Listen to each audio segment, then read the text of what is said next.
Everyone. So আজকে আমি একটা ডিশ ট্রাই করব। আমি এটা আগেও দুবার ট্রাই করেছি, বাট দুবারের মধ্যে আমার প্রথমবার খুব সুন্দর হয়েছিল, সেকেন্ড বার একটু খারাপ হয়ে গেছিলো। সবার ফার্স্ট বারটা একটু ডিস্টার্ব হয়, সেকেন্ড বারে ভালো হয়, বাট আমার ফার্স্ট বারটা খুব ভালো হয়েছিল, সেকেন্ড বারে একটু ডিস্টার্ব হয়েছিল। বাট আজকে আর খুব সুন্দর করে করবো, এখন একটু ইউনিকভাবে করবো। বাট ঠিক আছে, চলো তোমাদেরকে পুরোটা দেখাবো যে কেমন করে করছি। তো অ্যাট ফার্স্ট যেটা করতে হবে সেটা হচ্ছে যে চিকেনটাকে ফ্রিজ দিয়ে বার করতে হবে। ফ্রিজে আমি চিকেনটা আনিয়ে রেখেছিলাম।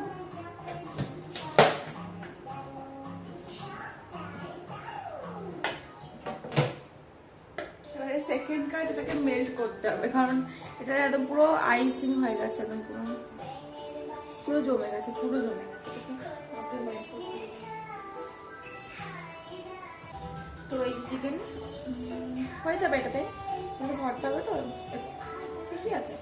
তো এটাকে আমি আগে জল দিয়ে ভিজিয়ে রাখবো কিছুক্ষণ। তো আমি এটাকে ভিজিয়ে দিয়ে এসেছি। আর প্রথমে একটা কথা বলি, চিকেনটাকে আমি প্রথমে বয়েল করে নেবো, একটু ভালো করে সেদ্ধ করে নেবো, তাহলে চিকেনটা ভালো করে ছাড়ানো যাবে। আমি আগের বার করেছিলাম, একটু কেটে কেটে কুচি কুচি করে করেছিলাম, আর একদম প্রথমে করেছিলাম চিকেনটাকে বয়েল করে। তো প্রথমবার খুব সুন্দর হয়েছিল।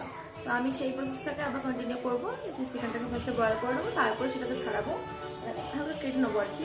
তো সেটা কেউ কেউ ফোক দিয়েও কাটতে পারো, আবার কেউ কেউ হাতে করে ছুরিতে করে কেটে নিতে পারো। অ্যান্ড যে চিকেন স্টুটা যেটা হবে, সেটা আমরা বাকি পুরো চিকেনের প্রসেসটাতে, রান্নার প্রসেসটাতে ইউজ করবো। বলতেই ভুলে গেছি, সেটা হচ্ছে এটা অ্যাকচুয়ালি চিকেন ভর্তা। বিকজ চিকেনের কোয়ান্টিটিটা কম আছে, সেহেতু চিকেন ভর্তা হবে। মানে আমি এক্সট্রা করে একটু কম করে রেখেছিলাম, মানে আগের দিন চিকেন হয়েছে, তার থেকে আমি একটু বাঁচিয়ে রেখেছিলাম চিকেন ভর্তাটা করবো বলে। এবার আমি এগুলো চপ করে নেবো সব ভালো করে।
দারুণ হয়েছে, খুব সুন্দর হয়েছে।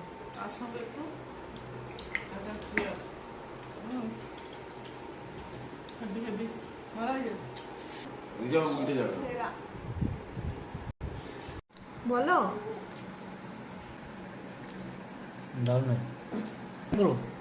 দারুণ।